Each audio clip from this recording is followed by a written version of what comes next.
to share something with you. That might put me in a very negative light, yeah. Relationships are not my forte. See if someone grabbed up my wife or something, completely different ballgame. I'll walk away from here, and this has been like a therapy session.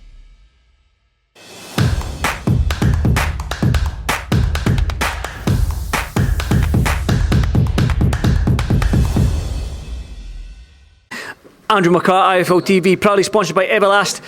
I'm here with Darragh Foley, the victorious Darragh Super Foley. You said all week to me, you said you were going to do it. You need to get this win. It was a must win for you, and you did it. Yeah, Andy, I knew I was going to win. You know, I just needed. I needed this win, Andy. Man, I needed so much. I would have done anything it took to get the win, and unfortunately, it was kind of a weird ending. But the fight was going my way. I landed that shot in the second round. I was just getting me timing off. He was outboxing me a little bit with his jab and all that, but I didn't come here to outbox him. I knew I couldn't win the fight. I was letting him get a little bit comfortable, peppering jabs, giving me something to counter off. That was the game plan, and when I landed that right hook in the second round, I think I would have been finding a home for it. Yeah, I needed to win this fight, Andy, and I've won it. You said to me as well, your own words, that there's no way you're going to get a decision here in Liverpool. You needed the knockout. Before we talk about the strange ending or the weird ending with the ankle injury, talk to me about the knockdown, the right hook. You took a shot. It's like your team was telling me, it was the delayed right hook. Yeah. Did you get a shot first and then you landed your big shot coming into it? Something you've been working on? Yeah, I've been working on that. I've been working on that shot for ages. My right hand, my left was always my power shot. Everyone used to say, "Oh, he's a one-handed fighter, just a backhand." But I got a bit of snap on that right hand as well, Andy boy. Talked about the ending. Then obviously, what was your initial reaction? Did you see his ankle go over, and that's why he went down? Because it seemed like a little bit of a delayed reaction from yourself, wondering what was going on. So, did you see him go over on his ankle? And if you did, what was your initial thoughts? Nah, so I dropped him with a right hook at the end of the second. Then in the third round, I threw a right hook again, and I wasn't sure if it landed or not, but he went down. So you got to go to the neutral corner, see will the judge count it, like, you know. Then the judge started counting, so they're going, maybe I didn't really know what was going on. I seen Shane McGowan jump up on the ropes with the towel in his hand, thrown in the ring, and then they were pointing. Then I didn't. So the fight's off. I jump up on the ropes. Then I see his ankle snapped. I'm like, oh man, I might have been celebrating like an idiot when the guy snapped his ankle. So yeah, look, if I had known what would have happened, I wouldn't have jumped on the ropes, obviously. But yeah, it was just a release, I guess, of emotion, because I really needed to win this fight, man. I really needed it. Well, obviously, commiserations are unfortunate, and our thoughts are with Robbie with that ankle injury. It looks like a nasty one. I seen his ankle. He was getting put into the medical room, but a win's a win. Do you know what I mean? You said you needed a win. Yeah. You said it to Eddie Hearn there, May 20th. You think he would do it? Well, he said it there. You heard him. You heard him. 5,000 scouts heard him as well. He can't go back on his word now, can he? I mean, if he goes back on his word now, then who's going to trust him for anything he says? So be a man about it, Eddie. I'd come in here 3 weeks' notice to Things hometown. Give me a fight in my hometown. He's already agreed anyway. So, I mean, there's no point really, you know, talking anymore about it. Obviously, you're out in Australia, but what would it mean for you? You've been out in Australia for a long time, but what would it mean to you to get a big fight back home in Dublin on a Katie Taylor undercard? I would mean everything, Andy, you know.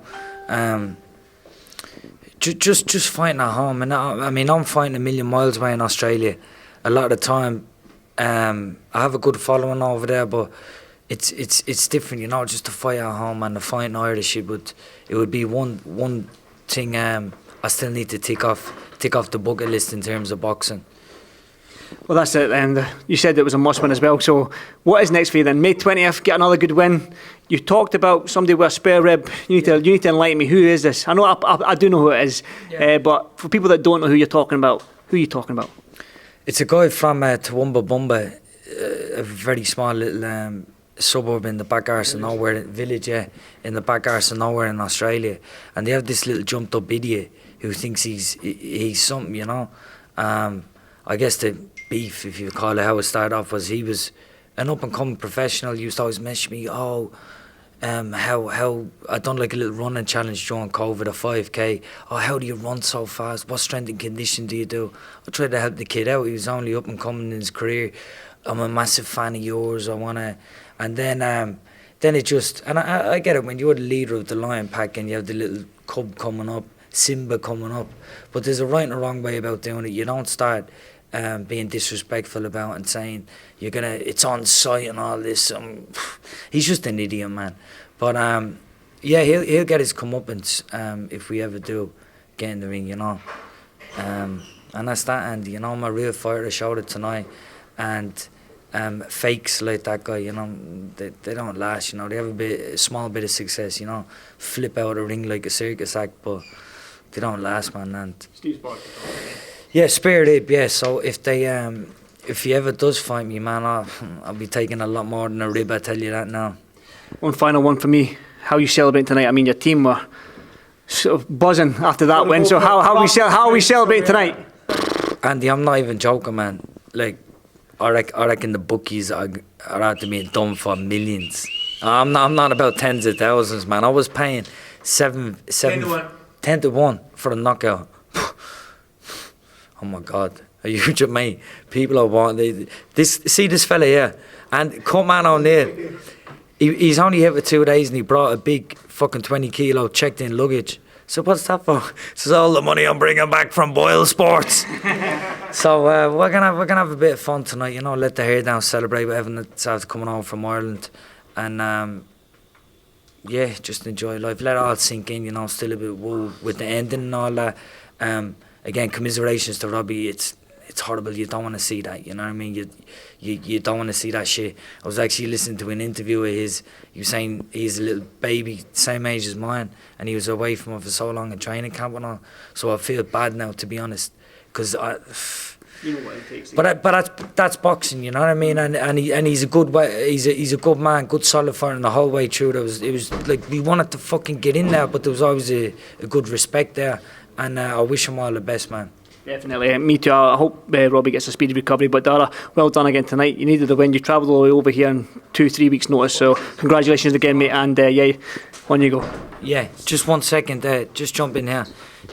No, the camera can't see you there, mate. Come in. Sorry, the screen printers have to mucking all these sponsors up, so we're just going to do this now. Glencarg Constructions, Has Account, SBS, Sports Lab, The Cuban Room, No Quarter. Thank you to everybody out there that supports me. IFL TV, Andy McCART. Yeah, we're going to paint Liverpool green tonight. Green tonight. Thank you very much. God bless. Darragh, well done, mate. Well done.